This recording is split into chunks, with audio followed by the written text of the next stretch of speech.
अस्सलाम वालेकुम।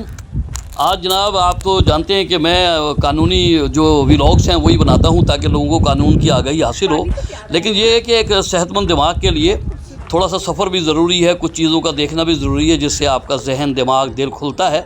तो इसी तरीके से आज मैं आपको मुख्तसरन जो है ना, ये खानपुर डैम है जहाँ की हमने सैर की, तो मैं बताना चाह रहा हूँ कि खानपुर डैम जो एक बहुत खूबसूरत जगह है। इसका नीला पानी, सामने पहाड़, बीच में जजीरे और कश्तियों के बोट्स के बहुत ज़्यादा इधर वो बने हुए हैं स्टेशंस, तो आप उन पर बैठकर सफ़र भी कर सकते हैं, घूम फिर सकते हैं। और बहुत मौसम और ठंडा, मतलब आप यकीन जाने कि यहाँ जाने के बाद फिर जब मैंने इसके ऊपर घूमना फिरना शुरू किया तो वहाँ पर जाकर इतनी ठंडी हवा से मुझे ऐसे लगा जैसे मैं 1 महीने के लिए चार्ज हो गया हूँ। तो ये देखें, बीच में एक जजीरा बना हुआ है और इसी बोट के अंदर कश्ती में बैठ के हमने उसका नज़ारा किया और चारों अतराफ़ के अंदर नीला आसमान और अल्लाह की खूबसूरत शान नज़र आती है।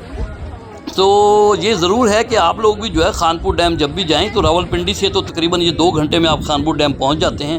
हम भी 2 घंटे में तकरीबन खानपुर डैम पहुंच गए और ये आप देख रहे हैं कि मैं उसके अंदर से, वो पानी के अंदर से होते हुए वापस वहां से आया हूं। तो इस तरीके से ये कि सामने जितने भी हैं ये सारे बोट्स के स्टेशन बने हुए हैं, लोग इसके ऊपर इंजॉय कर रहे हैं। लेकिन कश्तियों पर सफ़र करते हुए थोड़ी सी एहतियात ज़रूरी है क्योंकि चारों तरफ से बहुत प्रेशर होता है, लोग काफ़ी आए हुए होते हैं जिस दिन, तो कश्तियाँ इधर से उधर जो है वो बहुत रफ्तार के साथ चल रही होती हैं और पैराग्लाइडर्स वाले भी वो अपना वो उड़ रहे होते हैं। तो बहुत सारी चीज़ें हैं, लेकिन एहतियात के साथ आप इस सफ़र को ज़रूर इंजॉय करें। वहाँ जाएं, रावलपिंडी से 2 घंटे में आप यहाँ पहुँच जाते हैं। ये देखिए कितना खूबसूरत नज़ारा है, लोग आए हुए हैं और आप यकीन करें कि तबीयत भी खुश हो गई और अल्लाह की शान देख कर भी दिल खुश हो गया। तो ये है कि खानपुर डैम जो है ये बहुत ही खूबसूरत एक डैम है। अगर आपने नहीं देखा तो आप ज़रूर गए। अगर आप इंशाल्लाह एक नए सफ़र के साथ फिर मुलाकात होगी।